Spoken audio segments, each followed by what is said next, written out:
Good afternoon from New York. I'm your personal rational mystic, and I'm here to talk about trauma today. Damage, faith, and love. And what can you do for yourself? What is the yoga approach? And what are some of the basic understandings about trauma that we need to have? Well, let's go in reverse. What constitutes trauma is a state of helplessness. That is my understanding from my mystic revelations. This is related to helplessness. Other people in trauma research, it seems, finally have stated that, which is such an obvious thing, and I've only heard one of them say it in a long time. I've been saying it for decades. But, and Arthur Janoff, the great Arthur Janoff, never mentioned helplessness. It talked about the force of the thing, which is valid discussion, but it's the helplessness that is at the actual root. I mean, if you scratch yourself, it's not a trauma. It's a scratch. You're not helpless. You can deal with it. You can cope with it. Your sense of comfortable position from which to survive is not threatened. There's no helplessness. And just because you were threatened once doesn't necessarily constitute a trauma that creates what Arthur Janoff would call an imprint.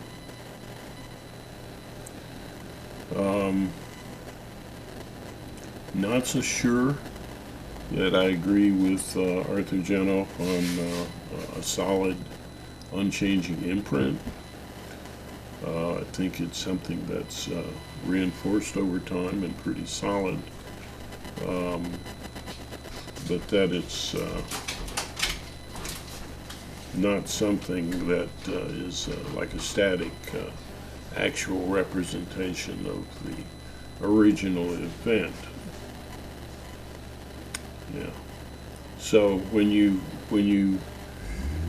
see hypnotherapy, for instance, as an approach that's been used, you'll see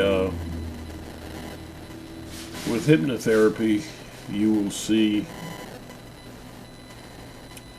false memories coming up.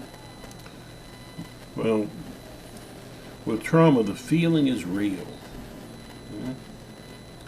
The housing, the memory of that feeling may have morphed over time,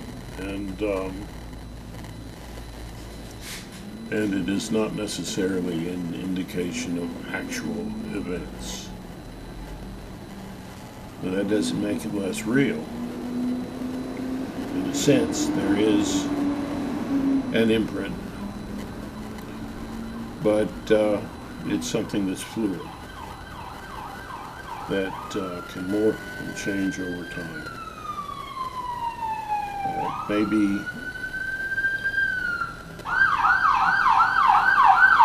one of the major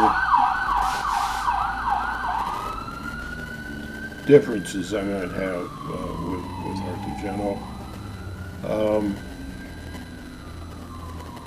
Janoff is the founder of primal therapy, the real deal, People have used his name and done all kind of, his name of his therapy and done all kinds of odd things,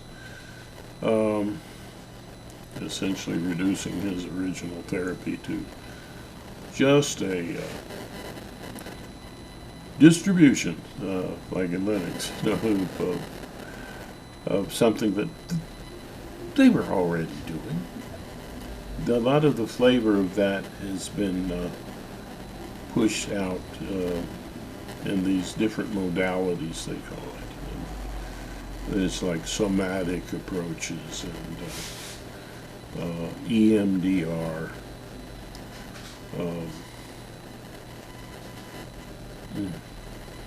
Where you're trying to trigger the left and the right hemispheres to integrate things.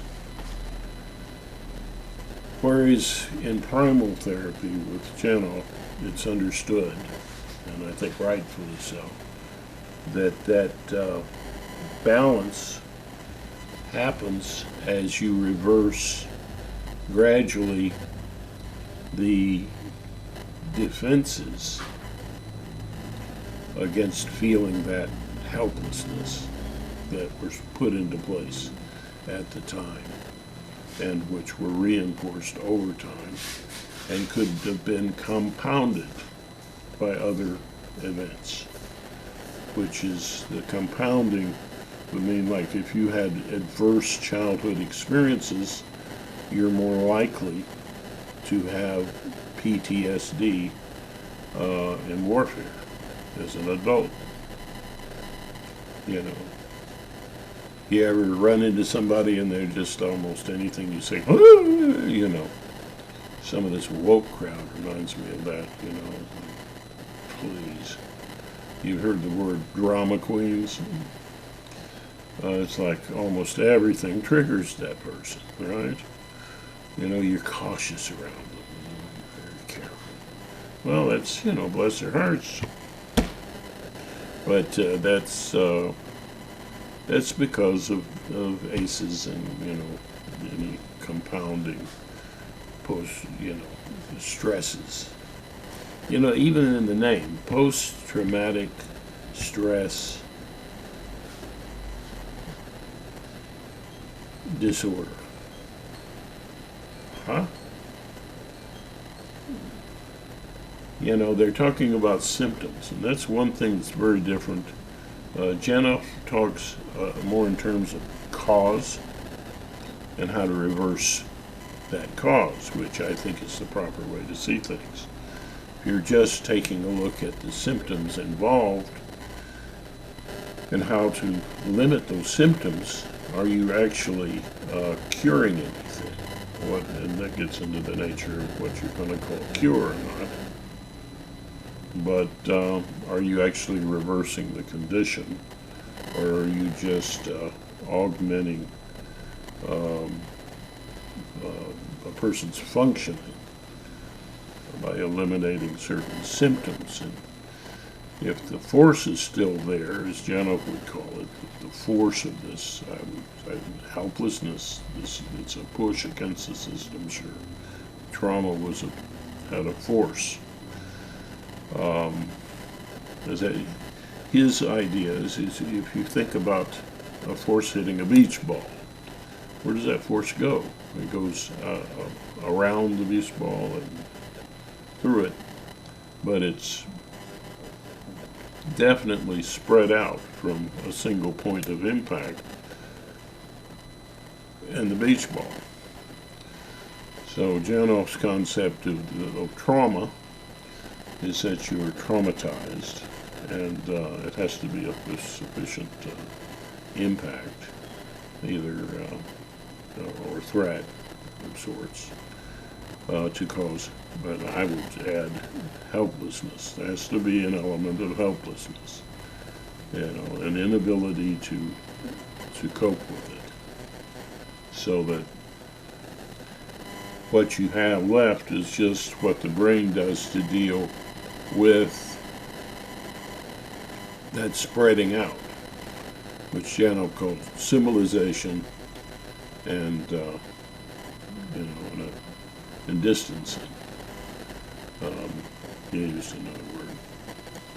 generalization than symbolization, so that the original impact is symbolized to give you a safer handle on what happened to you, something that isn't so upsetting, and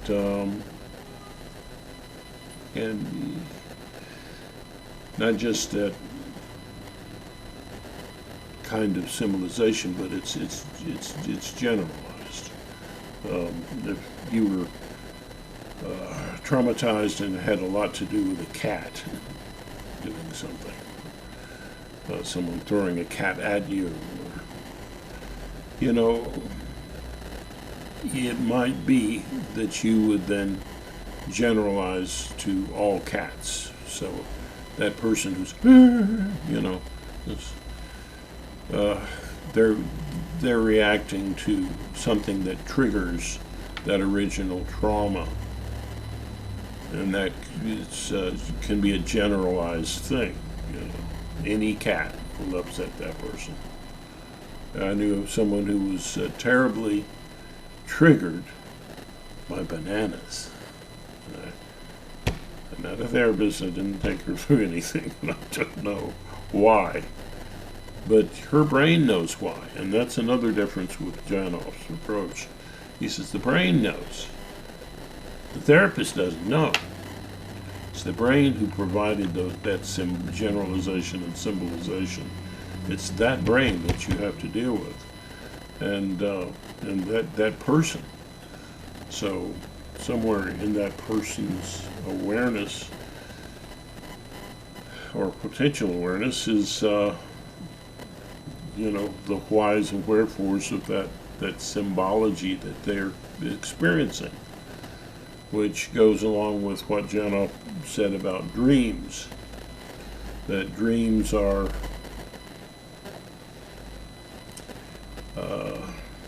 two people can have the same dream for different reasons. Two people can have the same dream for different reasons, but also two people can have different dreams for the same reason. Yeah. So you can't dream analysis. Oh, fly me another kite. That's ridiculous. It really is. Don't go with that.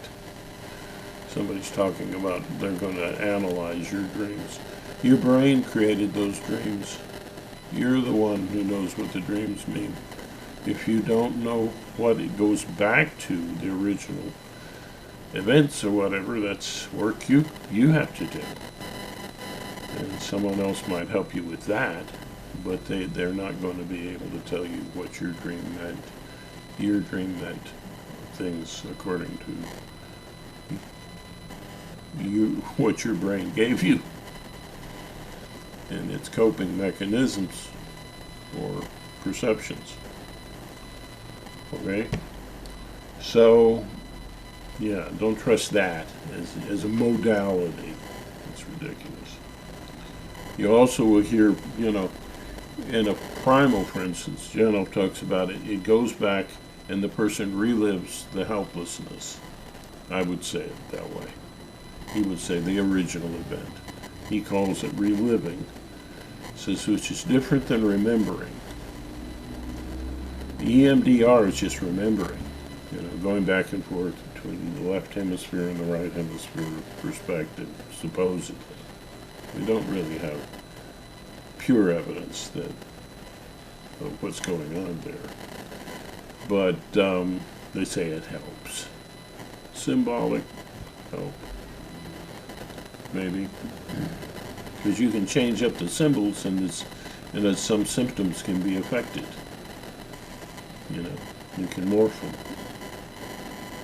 You know, you can desensitize someone to cats. But you never really got to the really core issue. But the symptoms are better. Are they cured? depends on your definition of cure, I suppose. But,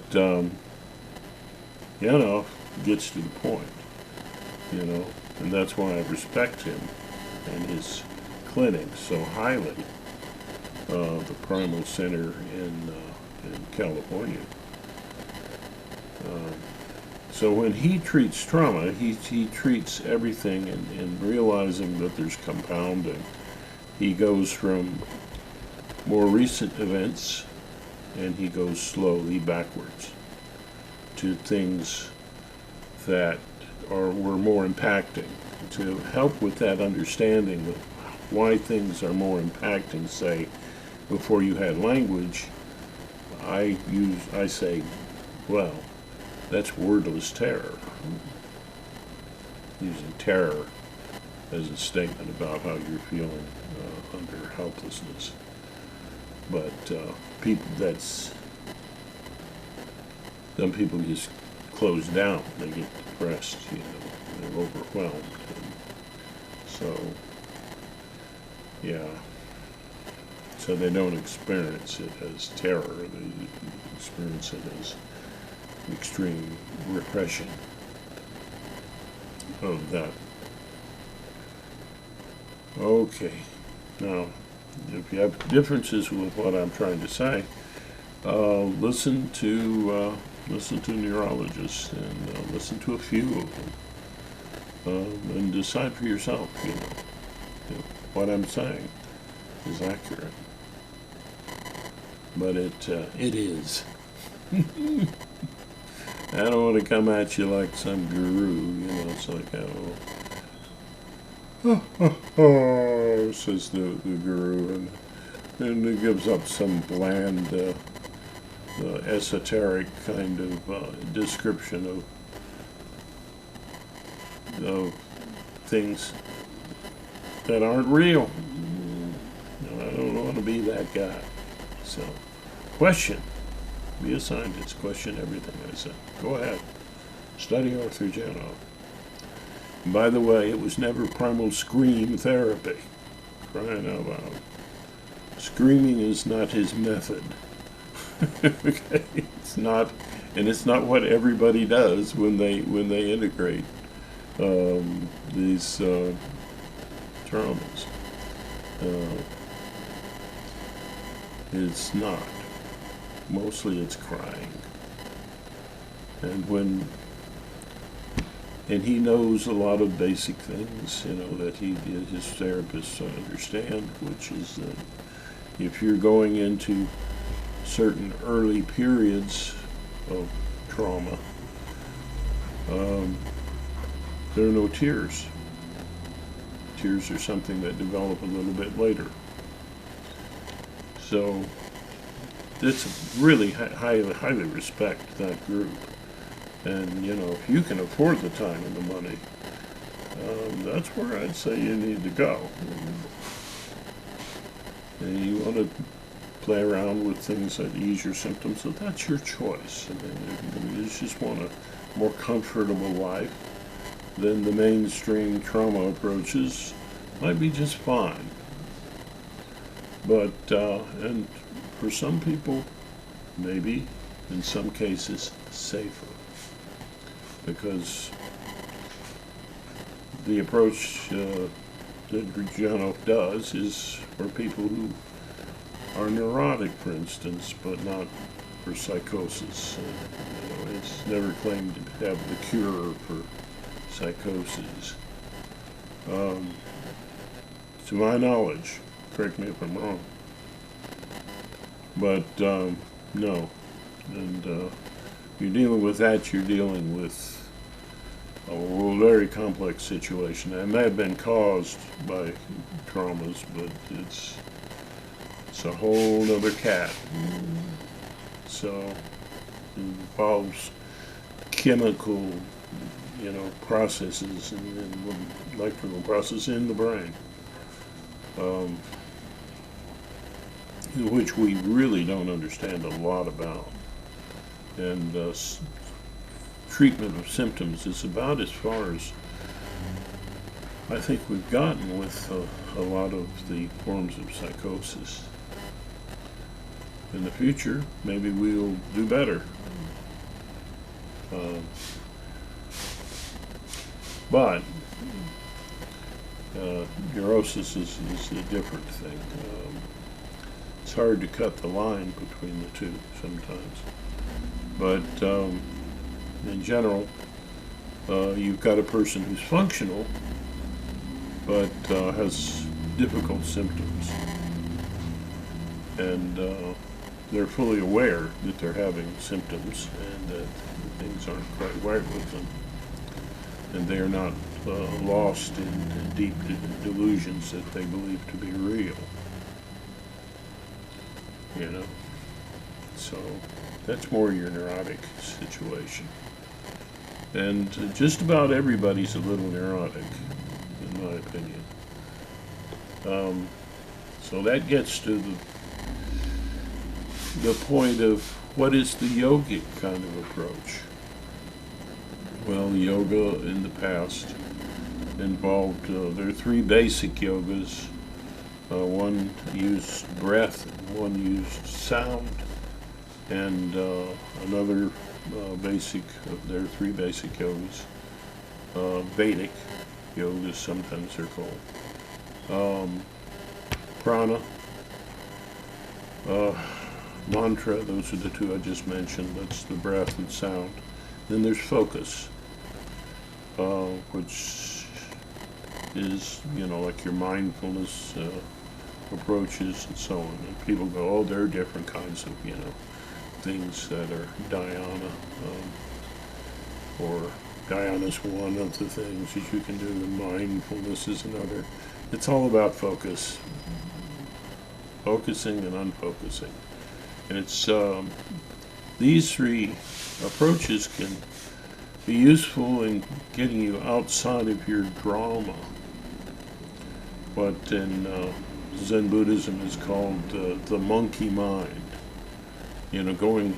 Reminiscing, going back to things in the past that what went wrong, and looking forward, like what might go wrong, it's like, and a person who's overstressed in this way, it's easy to get that way, especially living in this real world. And so a rest from that kind of drama is useful. It's useful. Meditation is useful in that way. Almost any kind. Get you out of the drama. And breathing, however, now, prana yoga, if it's involved in deep breathing, is something that Primal gave up a long time ago. It brings up feelings, but it might bring up too much too fast. And so going to that approach could be problematic. I take a different slant on that. In general, it could. Because all three of the things that I've just mentioned, the Vedic yogas, these kind of approaches, are getting you outside of language, which can trigger traumas from before you had language. But remember, all of the things that your body as a whole is, and your brain as a whole, at all of these levels of the more physical, the nonverbal, the emotional, and the current adult period of trauma. Traumas in those those levels of development are going to be different. Trauma is trauma, but the effects on you is going to be different, and it's going to be much more intense if you trigger that and just that. But there is the whole system is activated. Your whole history is triggered when you're approaching trauma. there's all of these elements at play at the same time. That's my take. They're all there. I mean, some of the things current are echoes of the past.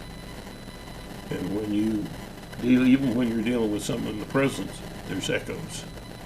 There's signs of something earlier.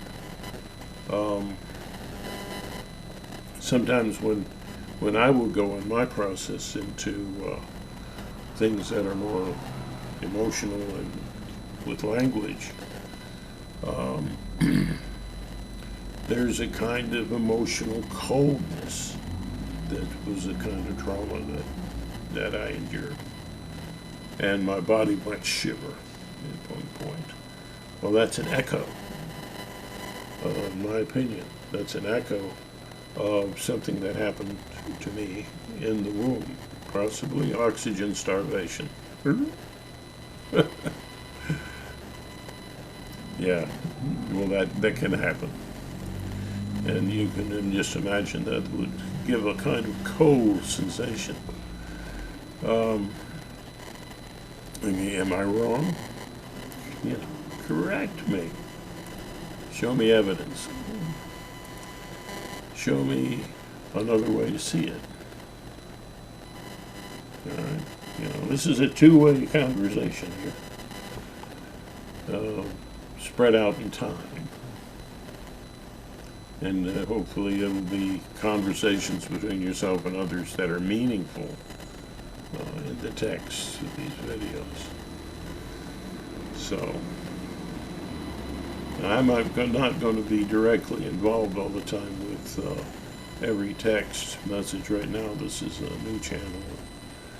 You know, I might directly respond. Sometimes I'm not going to.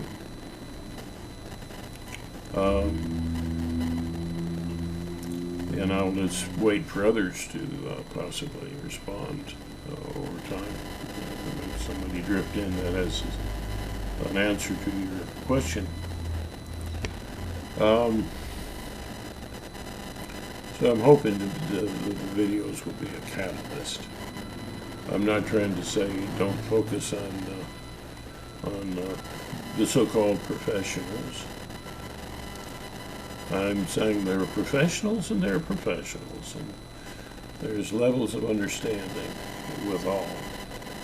The yogic approach is in some ways more like Janow's approach, where you're depending on the brain to kind of heal itself when given the opportunity in a safe context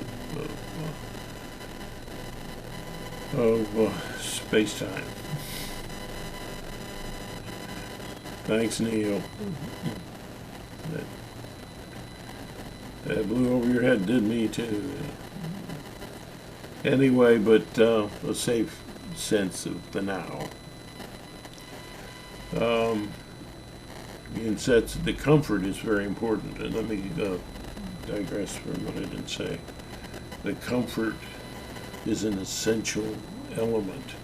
There has to be enough comfort for you to actually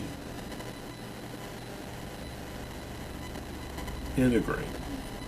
And my approach uses, on the verbal level, 3 forms of empathy, which also rely on certain skills in order for them to work. And growth in those skills is also a growth in virtues. That's why I refer to my process as a spiritual process.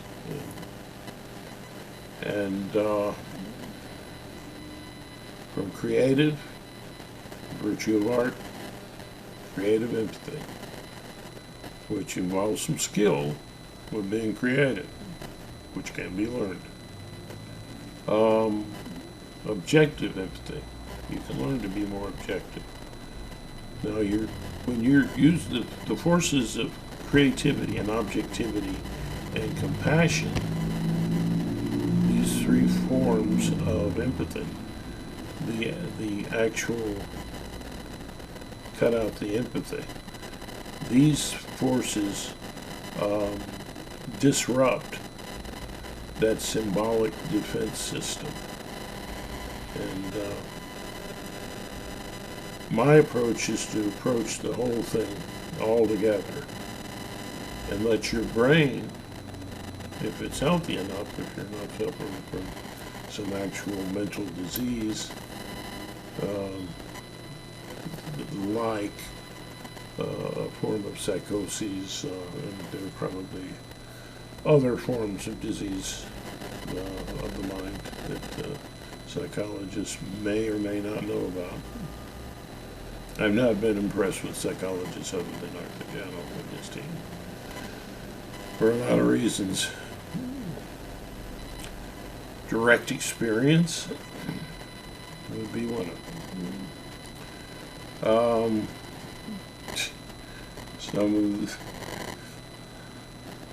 Just because someone has an education doesn't mean they're all that bright. They may be no smarter than you or me.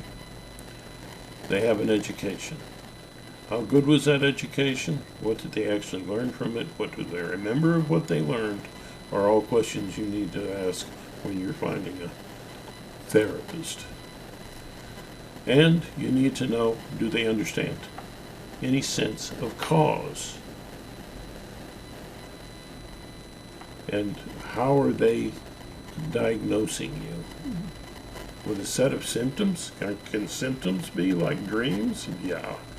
It can be two people have the same symptoms for different reasons, I think. And two people can have different symptoms for similar reasons. I think there's that kind of fluidity and that kind of complexity to the brain. In my personal opinion. So, don't take somebody labeling you with symptoms too seriously. And I'd indicate also don't take them too seriously because they may not understand any causal relationships involved. You just ask them, what do you see as the cause of these symptoms that you're talking about? Why do you think I have those causes? Ask questions. Always ask questions. But if you want to find people that, I would advocate as a professional approach to inner mind communication, you need to go to the Primal Center, California. But that requires a lot of time and a lot of money, and it isn't practical for a lot of people. So we need new and better approaches, perhaps, that will make it less expensive and less time consuming. I'm open to that. Geez, who wouldn't be? But right now, I'm not seeing anything that has terribly impressed me along those lines. Can you do a lot to help yourself? Now, that's one of the things I mentioned at the beginning. And yes, you can. Yes, you can, but you better be careful sometimes. Your dreams can be, in general, a good indication of when you've gone a little too far. Remember, balance is important to your sense of comfort and involvement in life. If you are not functioning in life in general, communications and so on, if your life is a mess because of your symptoms, then you may not be in a comfort zone that's possible for you to help yourself. And in fact, that's often the case with anybody. Even in yoga, the yoga approach, I don't think I hit on that thoroughly enough. It's about training.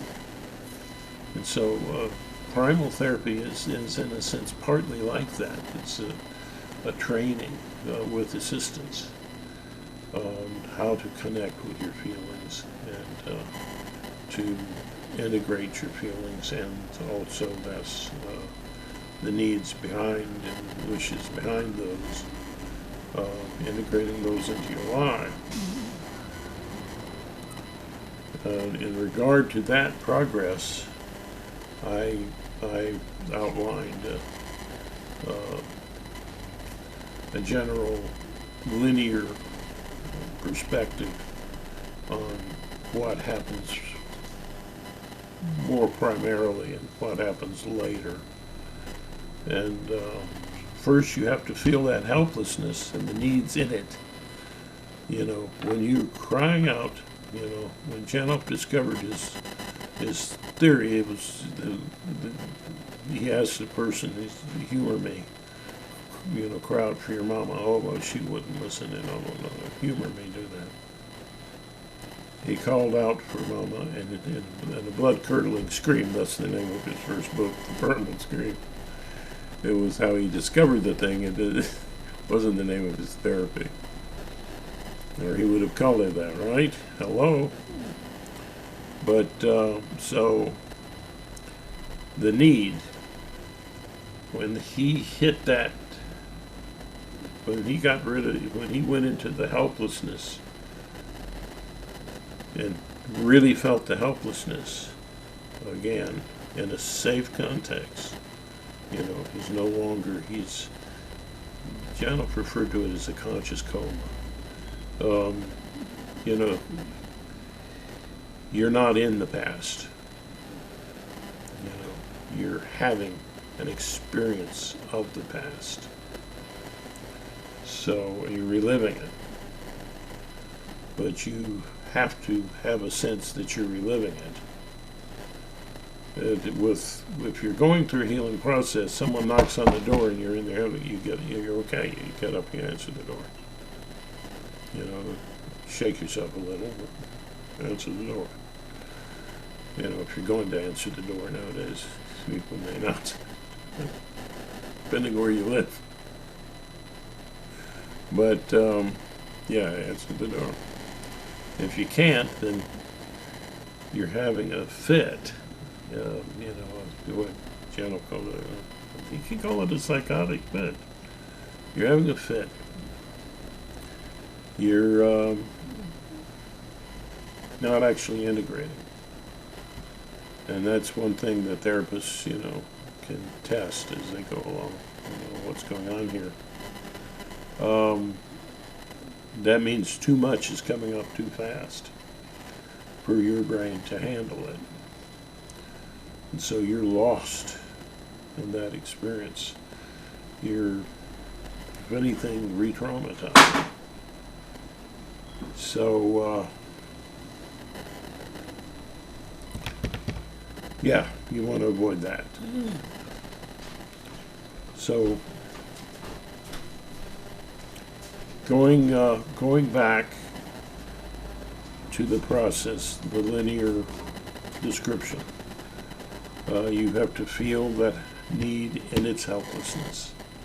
You know, those desperate needs. That can be over in a single instant. It can be a feeling that is stretched over time, as in complex PTSD.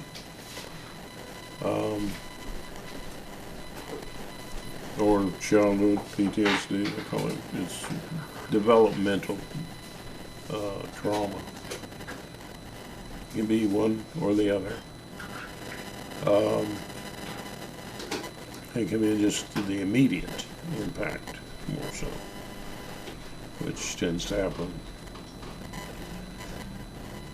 Be a thing that occurs more frequently, I think, later in life. But it can occur also in childhood as an overt abuse. You know, you got beat up, you know, by your parent. You know, so that's kind of both.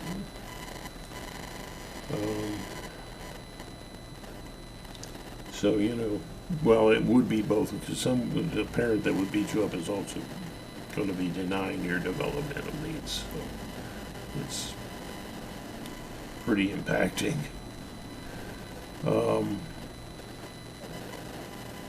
Okay, so you feel the need in its helplessness, and usually that's tears, not screaming. But it's a cry, it's a primal cry, which might be just soft tears, just whimpering. However you cope with it. So you feel it in its helplessness. That means that you've realized the real need apart from all the symbolic protections that your brain gave you, that things that are more attainable than the original need, that you can kind of tell a lie to yourself and say, I've taken care of the problem, your body calms down. I got more money. More money, more money, more money. You can say that over and over again. Might ease the symptom. Gonna make you rich. But anyway, so when you feel that, then you move toward the next step, which I believe had to do with something called the primal blues.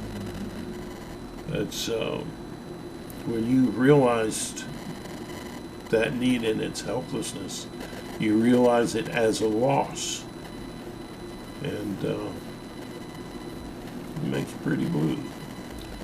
So then what do? The next thing is you have to grieve that and let it go, and that's a long process in itself.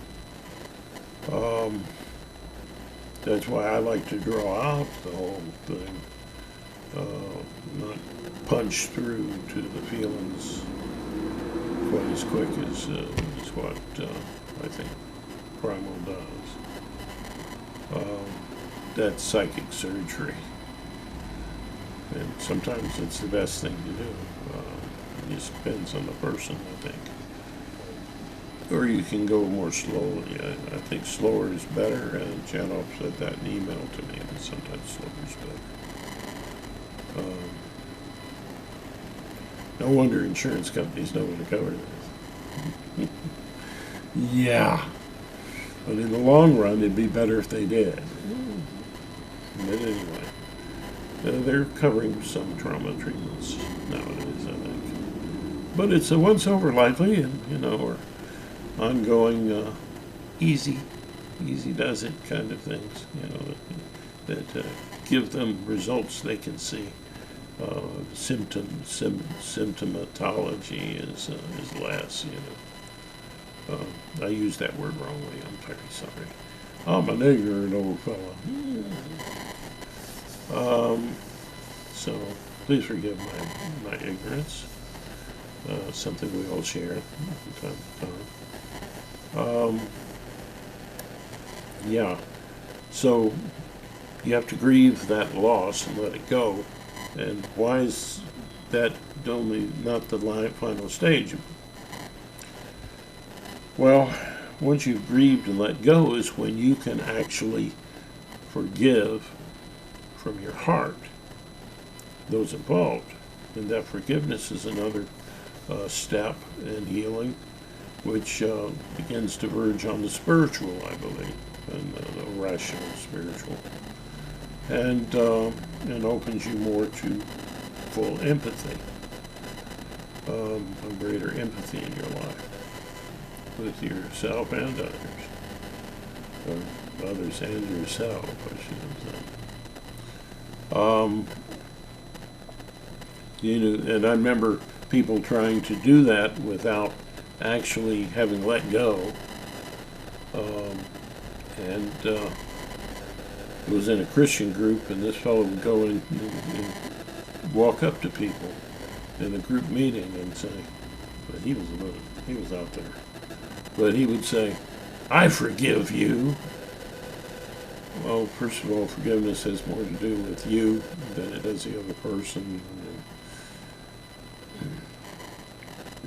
The psychopath who tormented you isn't going to feel anything because you forgave them. But yeah, obviously from his tone of voice, you can tell he hadn't grieved that and let it go. It was still there for him. So you do have to go through a process of grief first,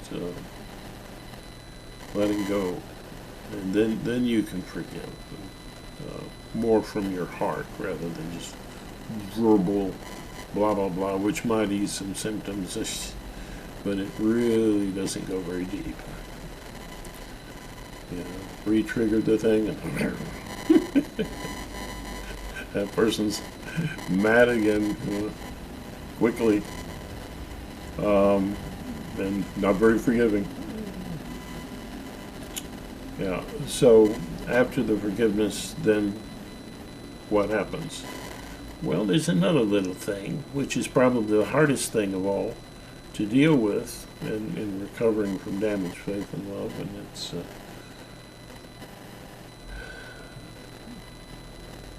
problems with your development of virtues, which is what I call spiritual, from your forms of empathy.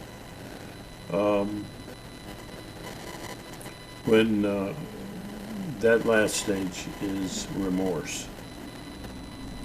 That's when you see the hardest thing of all, is how the hurt in you, that helplessness and craziness in you, hurt other people. And it's really hard. You know, it's like you can't forgive without the grieving. You can't really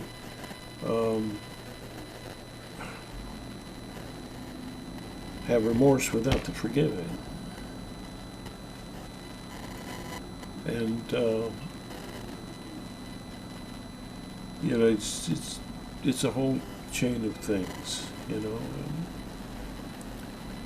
it's always the echo is there, but you have to do it all. And skip that last.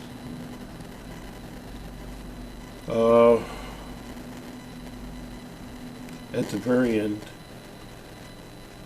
the beautiful thing is, once you have that remorse, you have one realization that I'm no longer that person. I'm different. And you feel it. Deep inside, you feel it. And sometimes you go through all these things, you know, I won't say no, but the brain is amazing. But I would say it usually takes a little time. You know. But at the very end, yeah, you're a new person. You're, in religious terms, you're born again, right? You know. Yeah, in a way you are, you know. Because, like you say, everything's built on top of the origins. That doesn't mean that what happened before is the reason for the thing that happened next, you know. But there is a chain of a causation, and in that case, you know, the cause was before.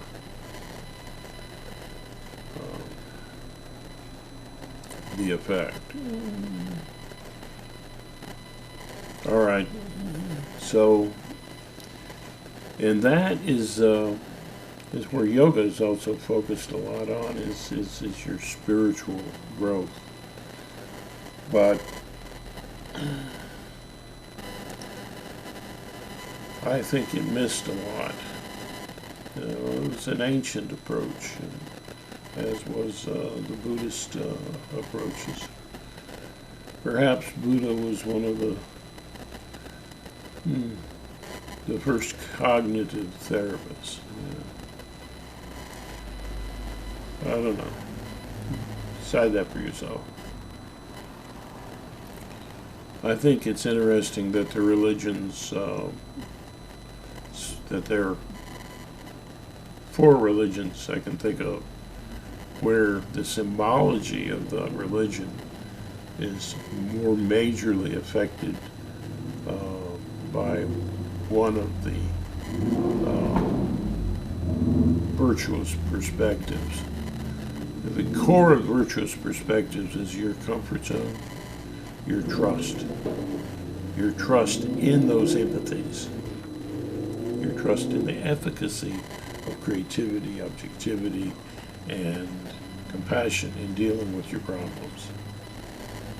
Expanded comfort zone.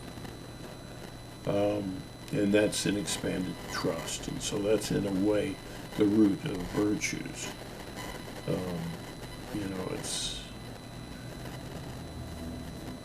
That's the state you're in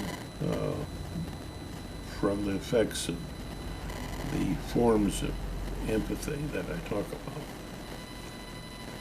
And so what religion seems to be more about trust. It's mostly focused on trust in a symbolic way, but trust. I would say that would be Islam.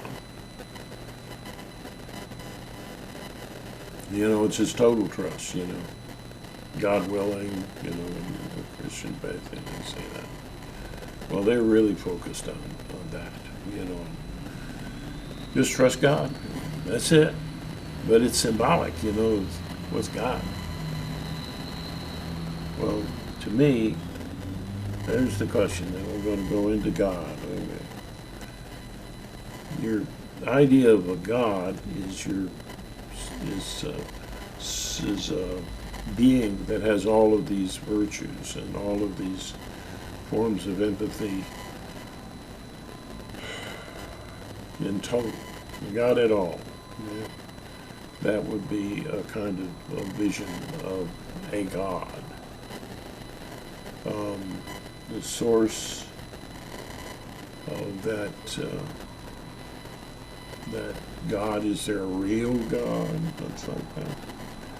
Neil says no. Neil deGrasse Tyson says no, because it's he couldn't be all powerful and all good. He can't be both of those things from what he observed in the world. Actually, there's another more complex picture that I have of that,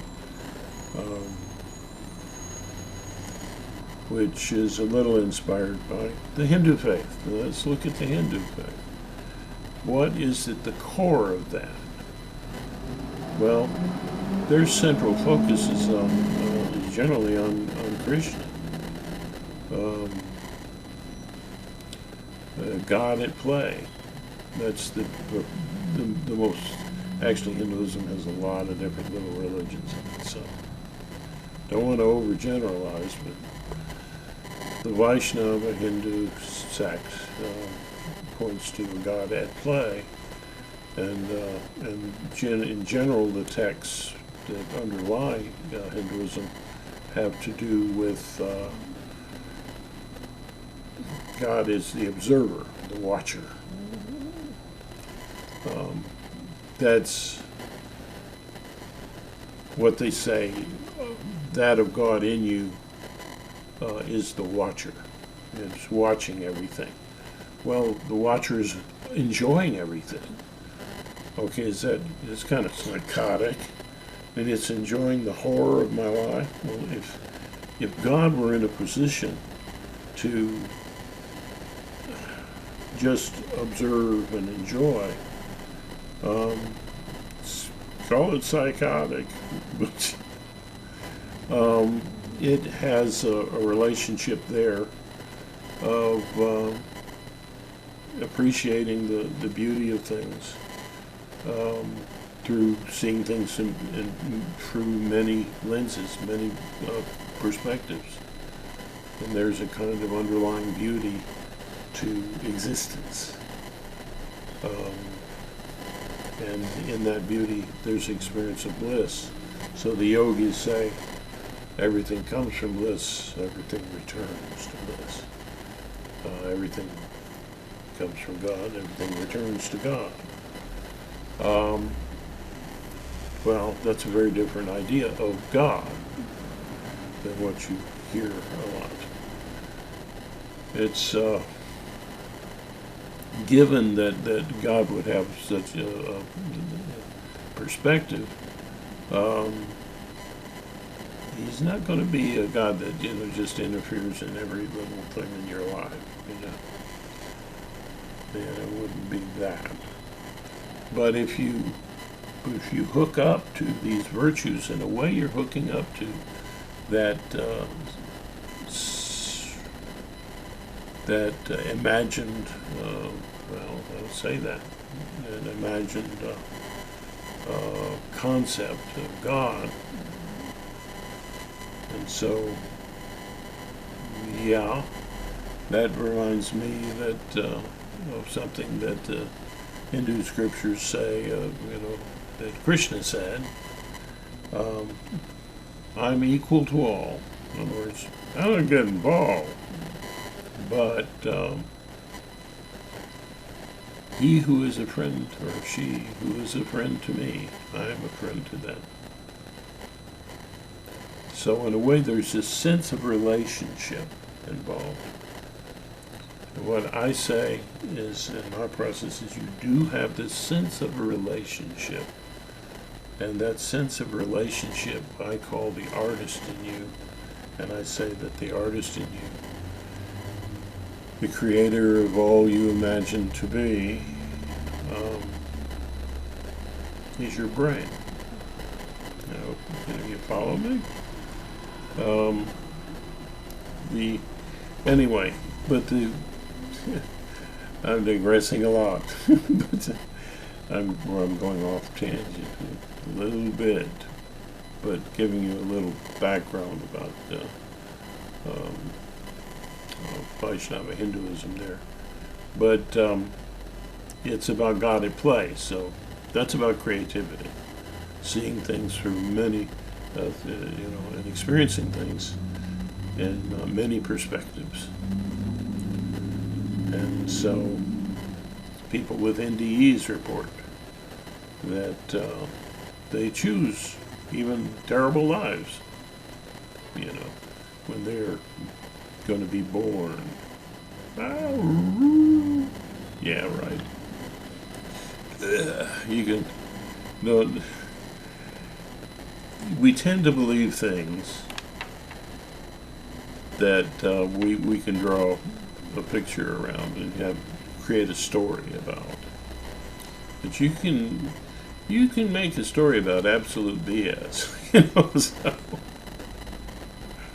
And that's how people get fooled into a lot of these things, like the MAGA get fooled into these, they're anxious and they're angry, and they're looking around for something that justifies their feelings, and it can be very, very symbolic. And they might say, "Wow."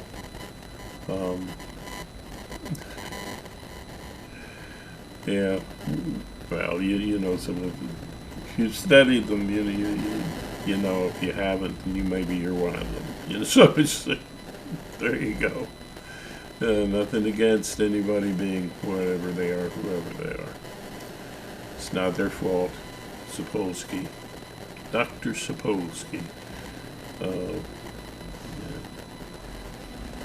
great neurologist, I think he is, and a biologist. Sapolsky's just another one of those genius guys. Yeah. Look him up. Correct me. But he studied chimpanzees and humans, that I know. Brilliant guy. And a great sense of humor, I think.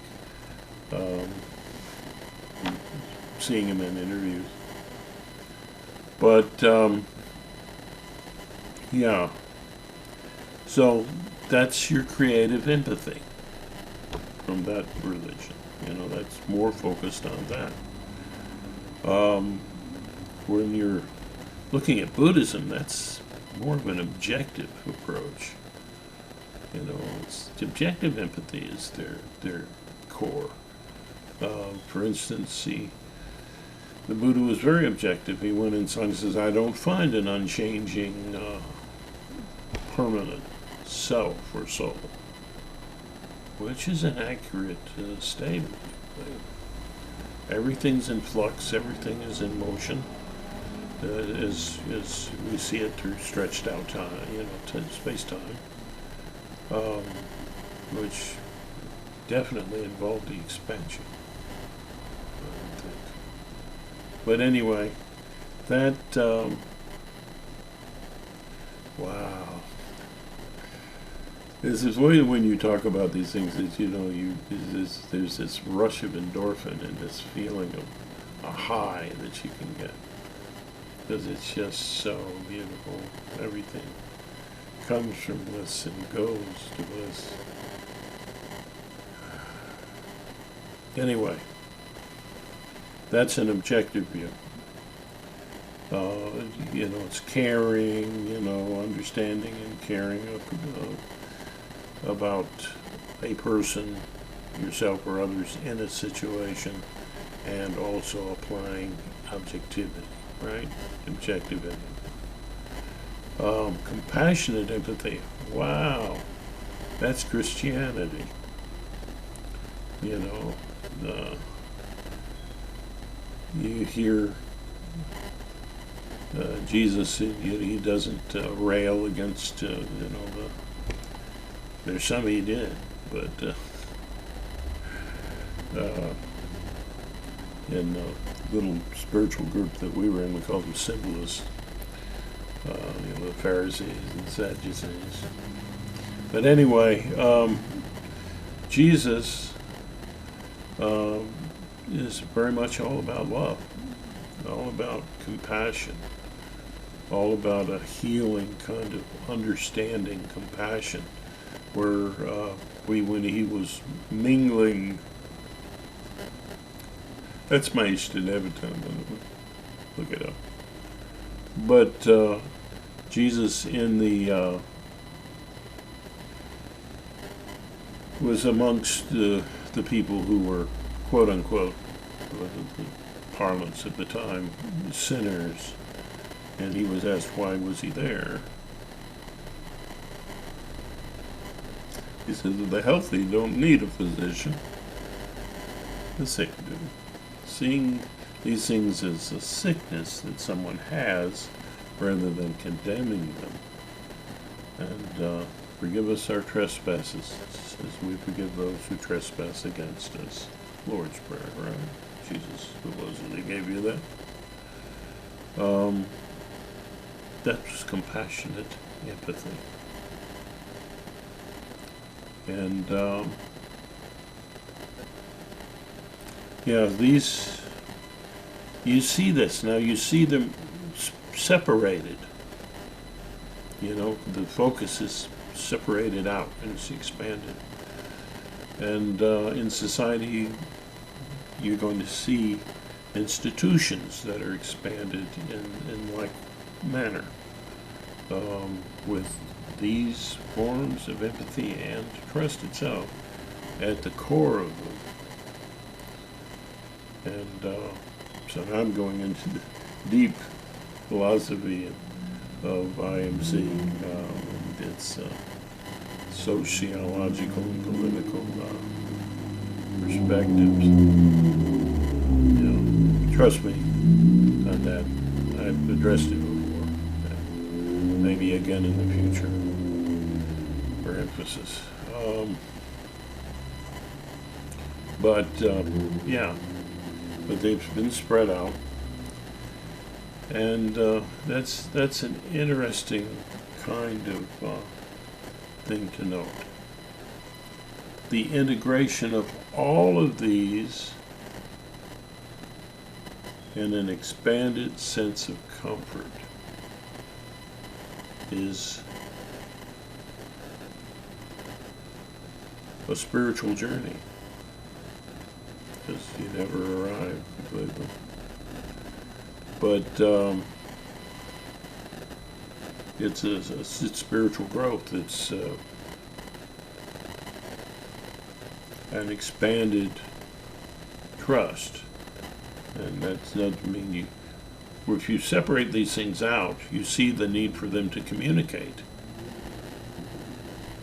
So one thing I love about the country that I'm in is that you can see one temple right next to a church, right next to a Buddhist monastery or whatever, and a masjid over here,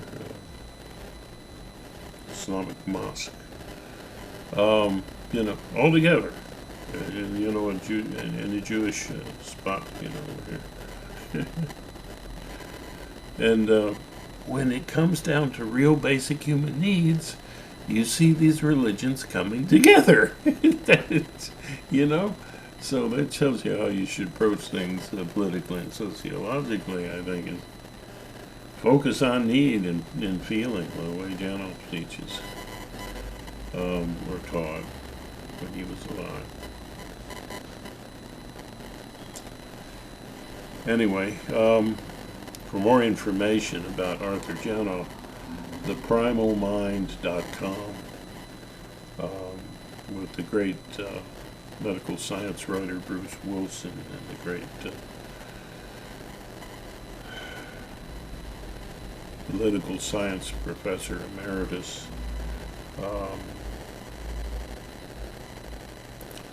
and his a close friend, Peter Prodsauce, who loves Greece.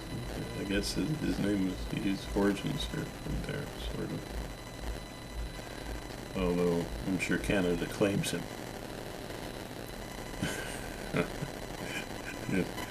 Why do we want to possess things and people, or our countries want to do that too?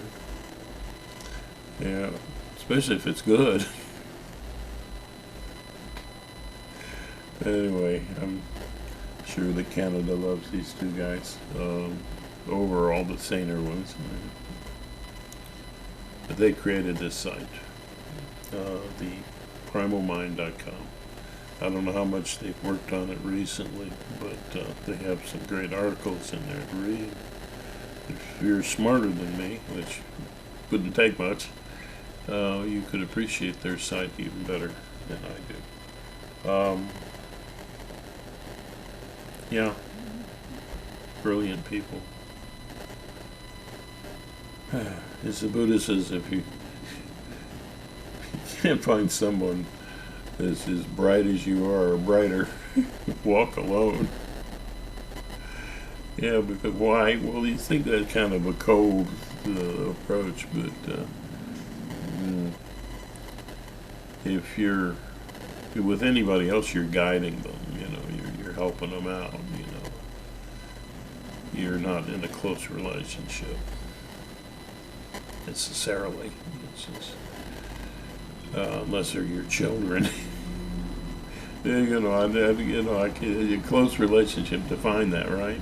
It's like, yeah, but if you're going to journey through life, I mean, that's your friends, and those are fellow adults and people that have good sense, enough good sense to help you out. That's who you journey with among grown-ups and so on. But in that journey, of course, you help other people. And the Buddha was very much about compassion and wisdom. Or should have said wisdom and compassion. You say, well, isn't that blurring things? No, not really. It's the focus. These things, these four things that I mentioned, are present in every institution, in every individual, in every religion. But the focus is going to be a little different. The integration of them all, the bringing them together, is part of our growth as people, our spiritual growth. Unitarian Universalism tries to take this kind of approach, and yeah, it can be a little problematic for them from time to time. They go beyond belief, and more about creating, what the core of the church is creating a extended family aspect of these religions. It's extended family. Yeah. So,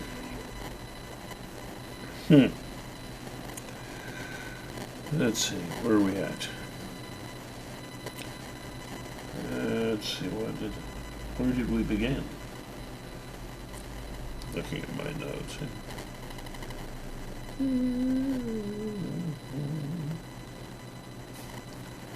What can you do for yourself? I don't think I covered that well enough. Well, I started to. A lot of stops and starts because, I don't plan these things beforehand. I just talk. Not a well-trained speaker or anything. Maybe I haven't got the mind for it. But anyway, with these, what can you do for yourself? What you can do for yourself is do it carefully. It's more along the line of you probably need some kind of a trainer, to teach you these things, and someone who's been there, and that's more the yogic approach. Someone who's been there and training you in it. That tends to be a little bit more what you see in primal therapy, Genovian primal therapy, the real deal. Sorry, but true. Most of the time. That's yeah.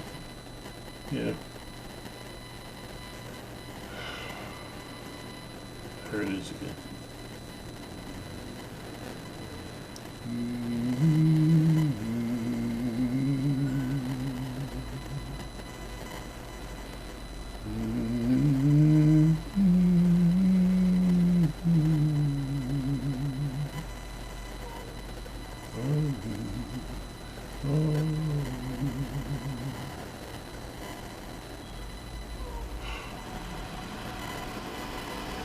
The benefit you get of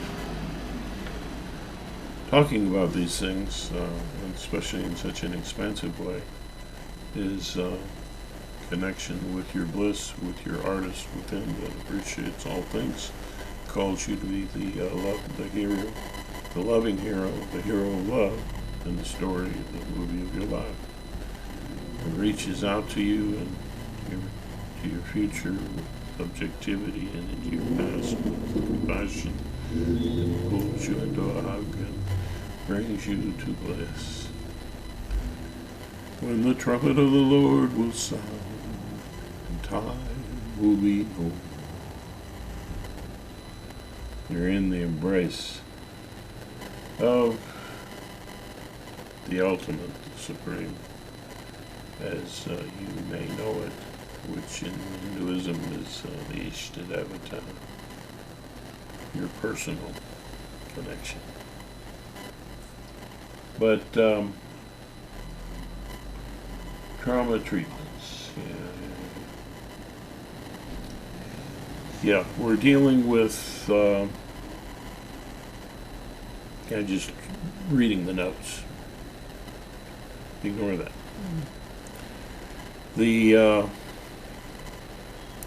what can you do for yourself? Well, I would say at least get a trainer, someone who's been there, who can sit with you for 30 days. That can be problematic, because if you're going through a feeling that's very intense, and you've got someone helping you that hasn't really resolved a lot of their own things, or easily gets overwhelmed, they may just with a kind of nervous or disinterested breathing cause a angry reaction in you. You know, they're not there empathetically with you, and that's where wow, go to the center if you can afford it. Go to Arthur Janel's clinic in California. That address is primaltherapy.net. Okay, if you have the money, I highly recommend that. If you're average, normal kind of person, they also have,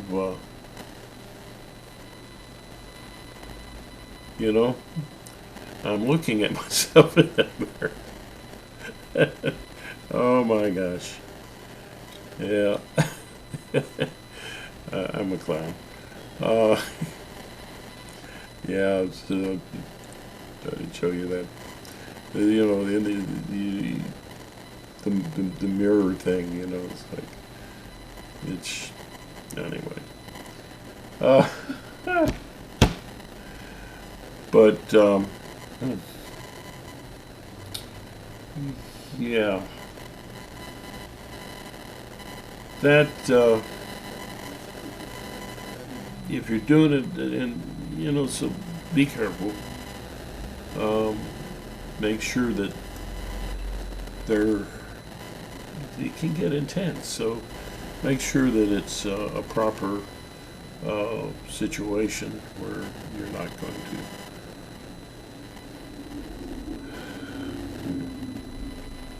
take it slow. Let them train you. Usually in our training that was developed over time,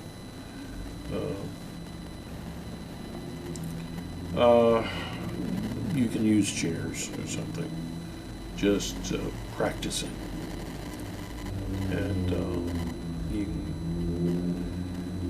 set them apart with each of these perspectives and have a little conversation with your artist and your counselor and your caregiver in the ways that I talk about.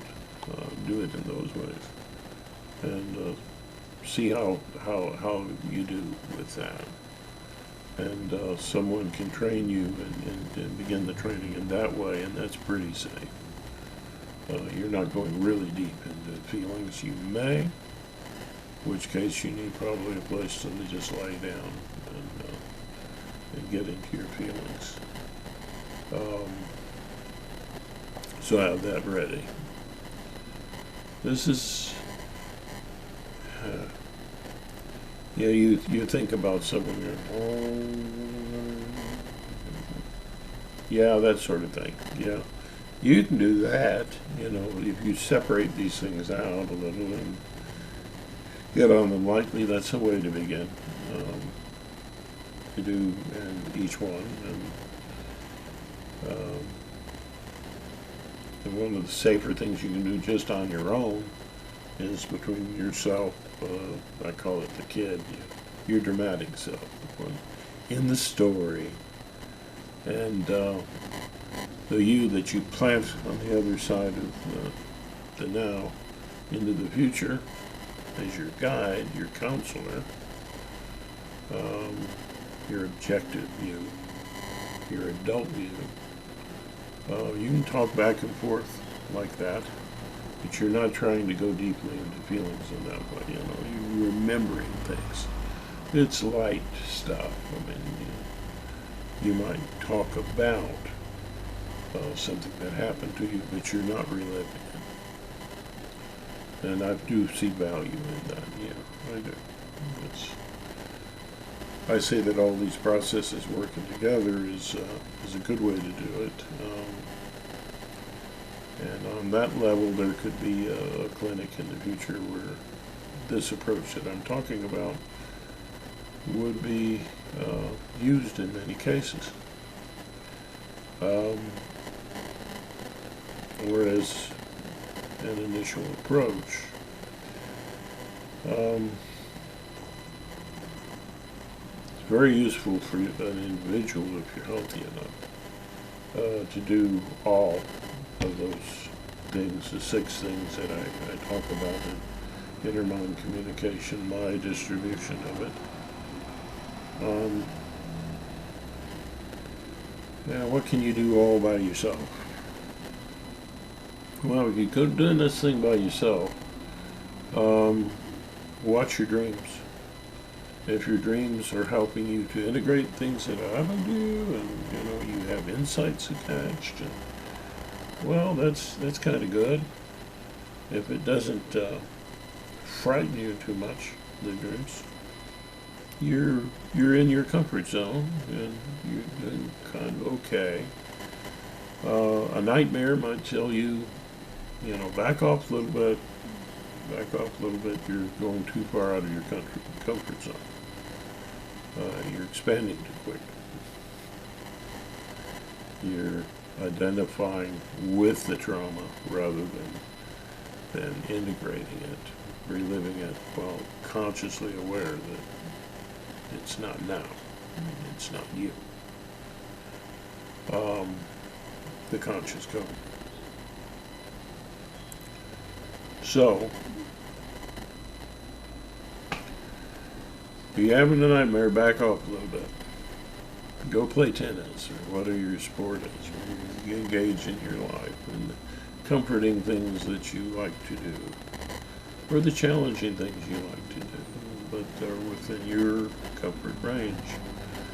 Go out and enjoy life. It isn't all about the inner journey. The inner journey and your outer journey are connected, but one helps the other. So, and if it's a night terror, okay, usually these night terrors are what Jenna calls first line origin, first line origin. Even deeper than just pre-language. That's in many cases. That's pretty severe, and that's one of the things that's maybe at the root, the echo of other traumas you've had. That's because how you react to a trauma situation is dependent on what happened to you before, your own personal history. And that echo of that original is going to be heard or seen through your reactions to traumas later. So you want to work from the more current backward. And if your brain's not automatically doing it, it's like, say, through a process that I'm talking about, you need to back away a little. If that's coming up, that means you've kind of jumped over other things that you need to do. And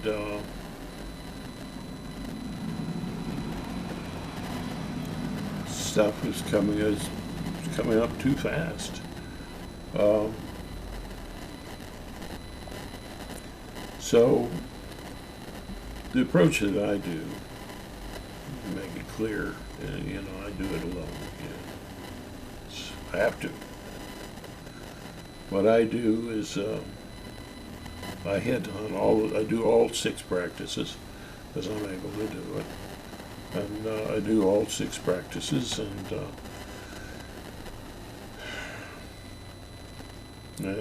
lightly. I don't go deeply into any of it. I just go around and do it and do it and do it. Eventually, something will trigger. And maybe not.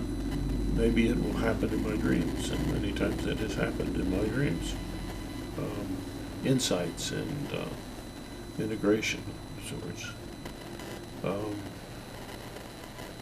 But that's, something will come up along the way. And, you'll suddenly have a realization, and you might start to cry. And there's a difference between getting in touch with your real feelings from then and ad-libbing or faking things. I mean, a fake cry doesn't cause other people around you to be moved as much. When you know, I've seen in the what channel called the mock therapy, you know, primal therapy approaches, the fake primal therapy approaches. It's like, for one thing, some of them think it's all about screaming. Even those who don't, you hear them doing things like,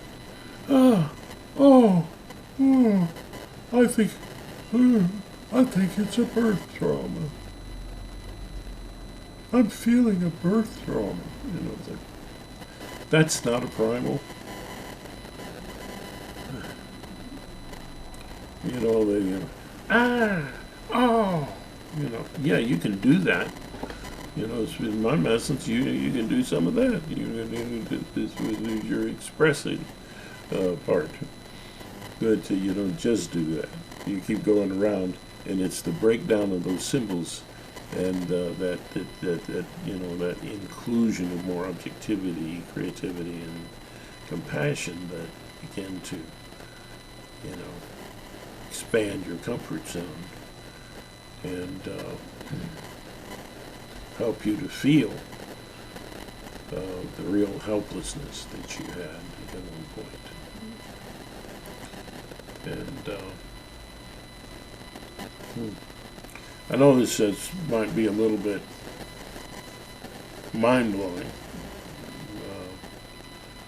at points, and I'm not the best presenter in the world.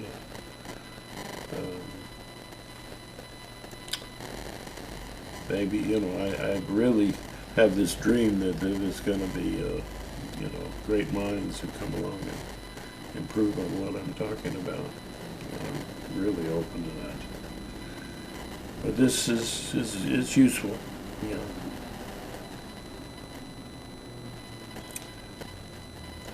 know. So, I guess it's time to wrap it up.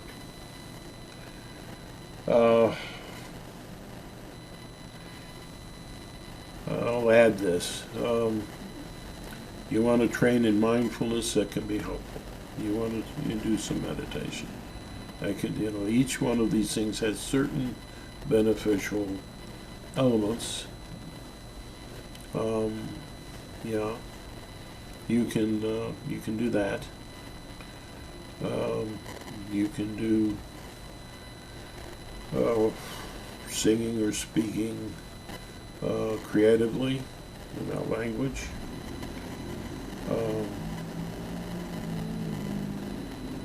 You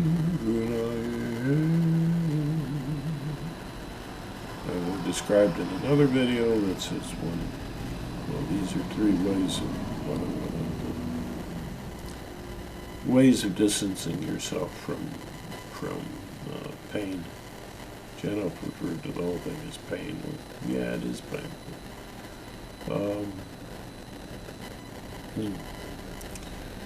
So then you've got trauma is painful, period.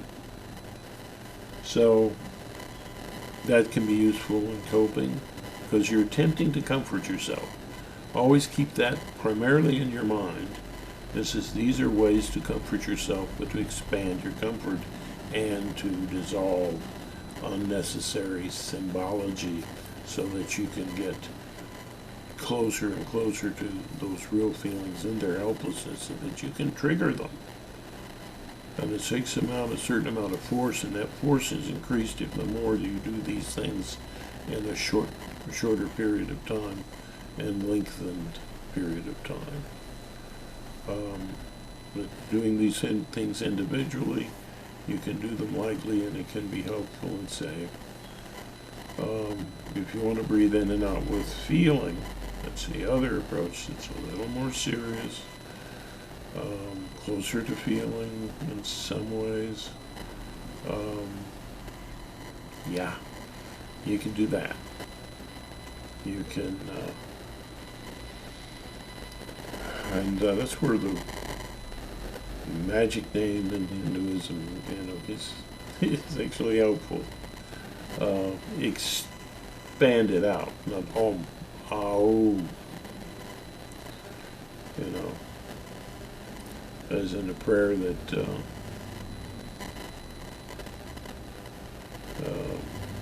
that we did, sort of prayer that we did in a Buddhist monastery. I was in Om Mani Padme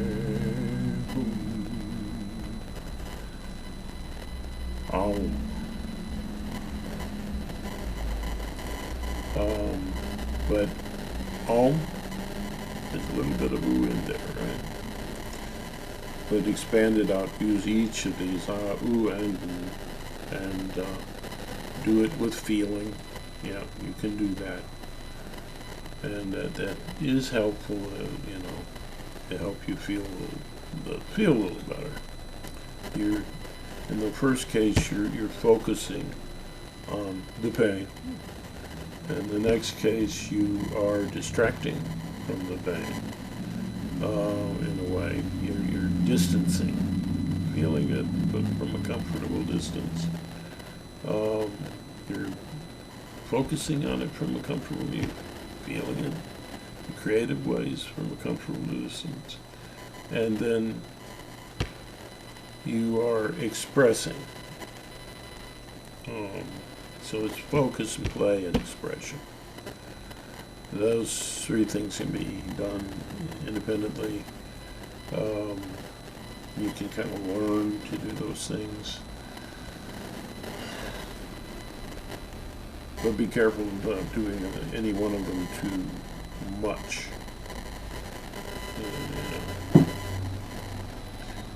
Because there are symptoms.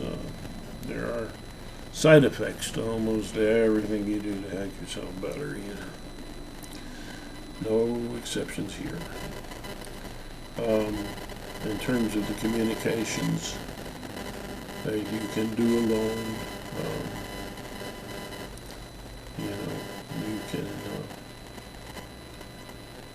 you can do what's one married couple from Germany called the Big Little technique. And that can be helpful even with people with various forms of psychosis at times. Just talking to your inner counselor. That's a pretty safe thing to do by yourself. And you can do that all day long. That's one of the things they did in this couple. Male female couple. So that's the safest. Now, if you want to create guided meditations for yourself, that's one way you can communicate with the artist in you. That can be done alone, and it can be somewhat comforting. But remember to try and comfort yourself with the compassionate. You just talk to people that you care about or who care about you, and you'll be communicating between yourself and your caregiver, and you're taking the different roles. Do that, and that can be somewhat helpful.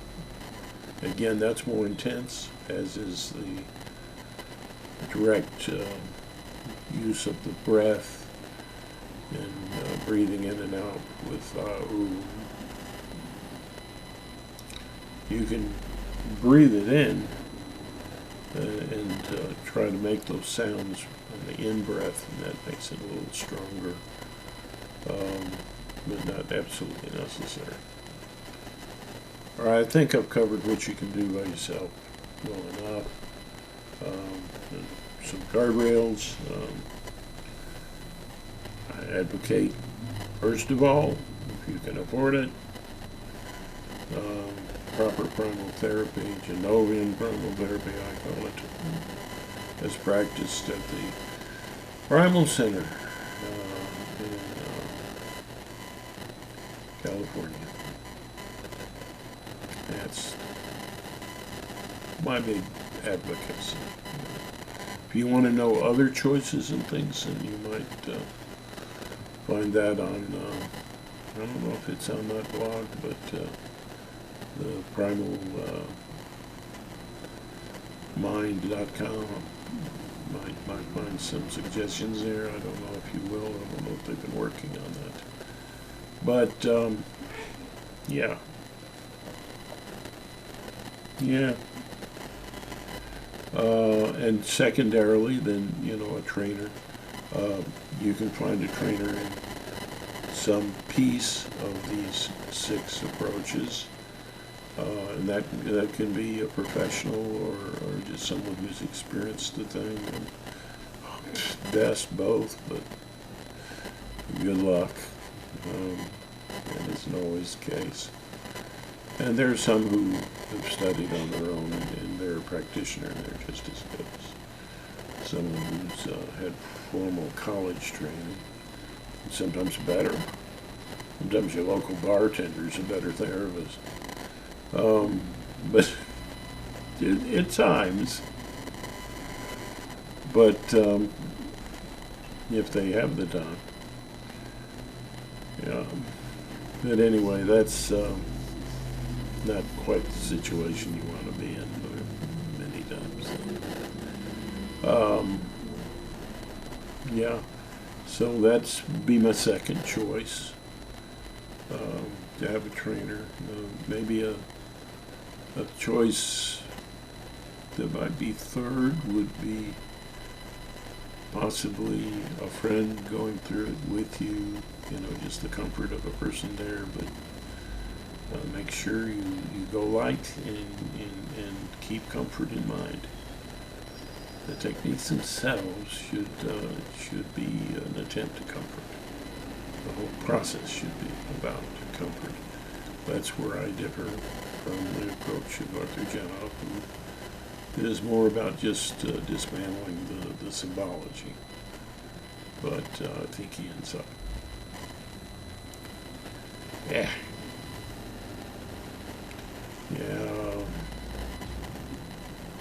doing the same thing in a way, maybe in a better way. But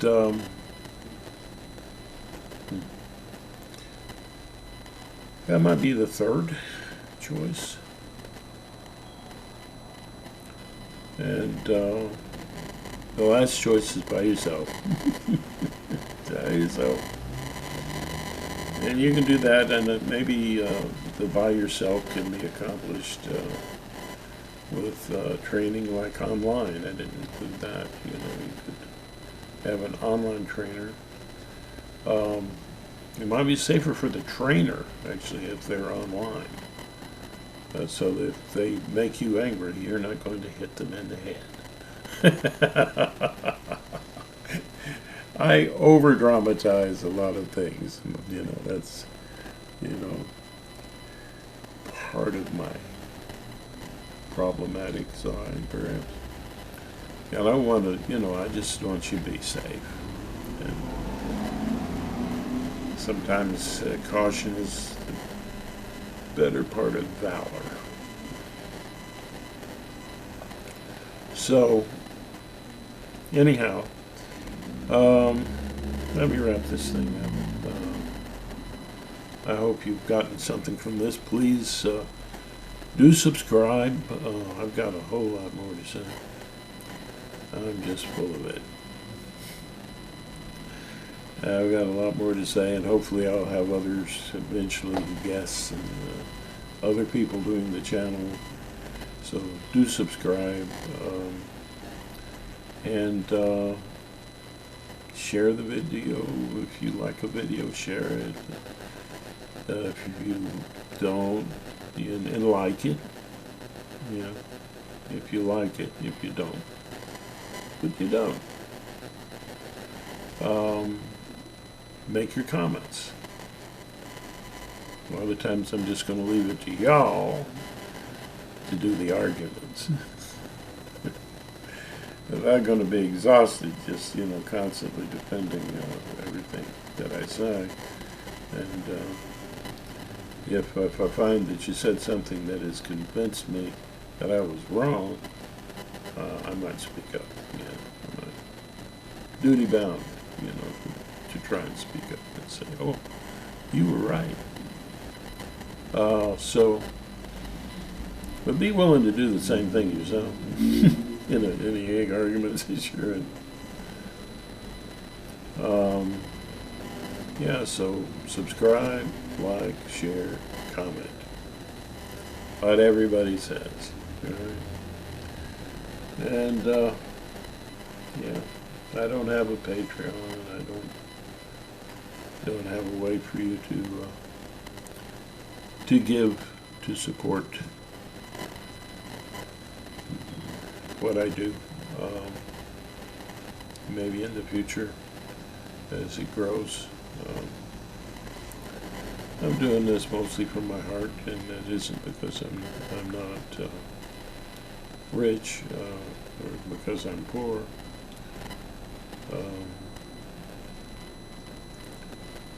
It's because I care, and I care deeply about you, whether you agree with me or not.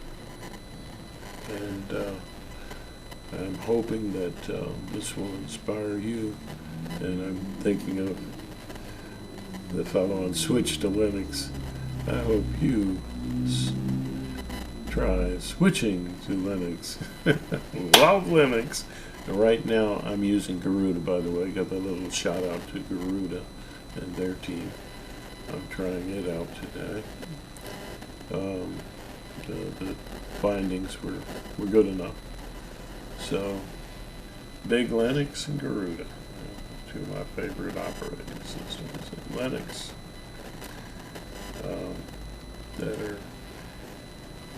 there's some, as far as installing, we talk about that. I know it's nothing to do with it.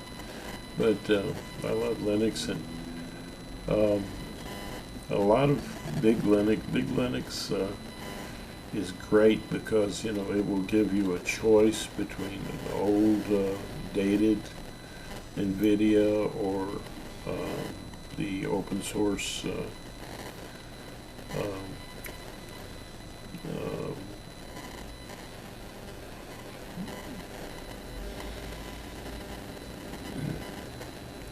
alternative to NVIDIA.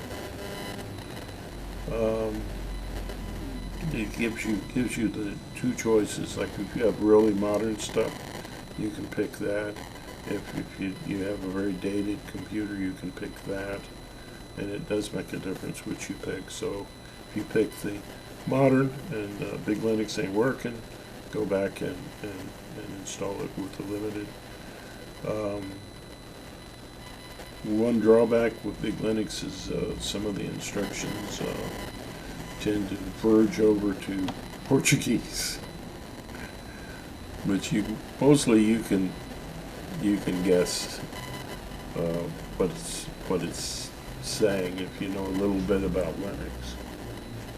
If you know absolutely nothing about Linux, you might want to do some version of Ubuntu, the KDE. Try Kubuntu, but it's stable and easy to use. Of course, the switch to Linux that says it's definitely Linux Mint. Cinnamon would be great.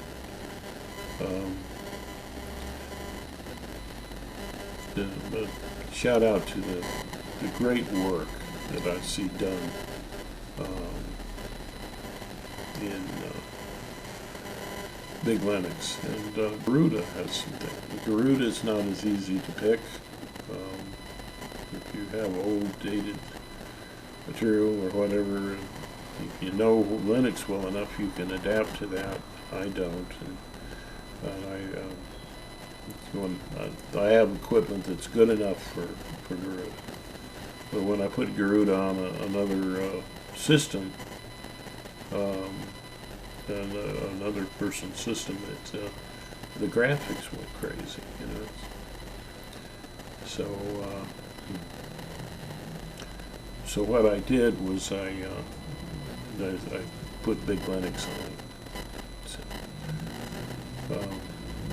as far as being able to do more with KDE easily, Garuda or Kubuntu. But his stability and beauty and a lot of good stuff with Big Linux. So that's my comment about Linux, and couldn't help but remember the confident, wonderful way that the channel creator on Switch to Linux. And I hope you enjoy switching to Linux. Yeah, he's got a website and everything, and other things. But do check him out, by the way. And DistroTube, he's taking a break, but he's got a lot of great videos out there. So I give links to that in the descriptions at the end, or in the description of the video. If you go and read all the description, there will be that. And other channels that I find to be useful are listed. Some dealing with trauma, and some just for expanding the mind. Star Trek, not Star Trek, Star Talk with Neil deGrasse Tyson. It's one of my favorite things. So, do check those things out and see what you think. They will be listed at the end. So the value of this video is, I think, enhanced by giving you other choices of things to stimulate your mind and grow spiritually. And yeah.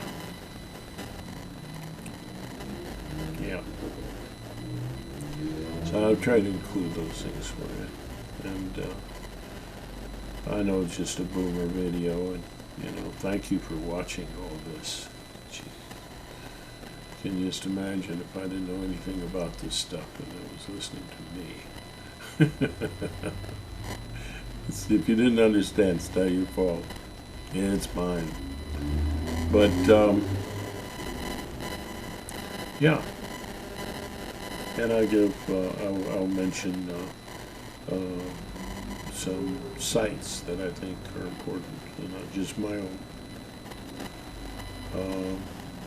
so that you can know enough to totally disagree with what I have to say. That's okay. That's okay. That's okay. That's all right. I love you anyway. So, yeah. So, as I like to say at the end of these videos, the word namaste, so beautiful. It's,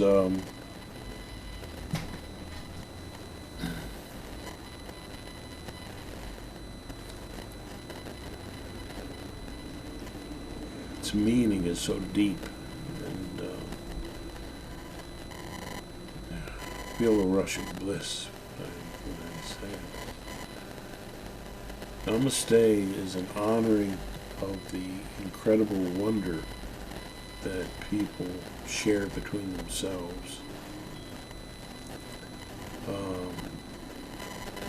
and an honoring of the potential for increasing the love flow that people have, and the honoring of the universe that we all share, their experiences, this particular universe anyway. If we're sharing other ones, that's above my pay grade. Listen to Michio Kaku and Neil deGrasse Tyson and see what they think. But anyway, that's what I have to say. Want to know more about human nature? And by the way, Robert Sapolsky. Anyway, I mentioned him in this video. He has a lot of things. He's in a lot of YouTube presentations. Anyway, I'm old and I drift a while a little, you know. Just call me Grandpa, you know. But, you know, maybe Grandpa's losing his mind. Yeah, well, you know, there's one scientist said, we're not living longer, we're dying longer. Way past the prime here, so fortunately with medical care I'm dying longer. I appreciate the gift.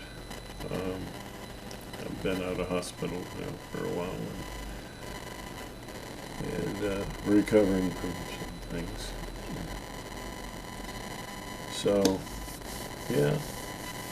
So, I don't want to put any push on you, but future's up to you young people, and we old people would like to die going, it's in good hands. You know, people are carrying on with the good works.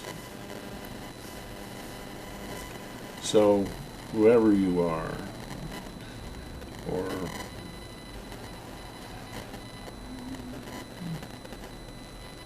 whoever you are, and wherever you are, and no matter how you imagine things to be,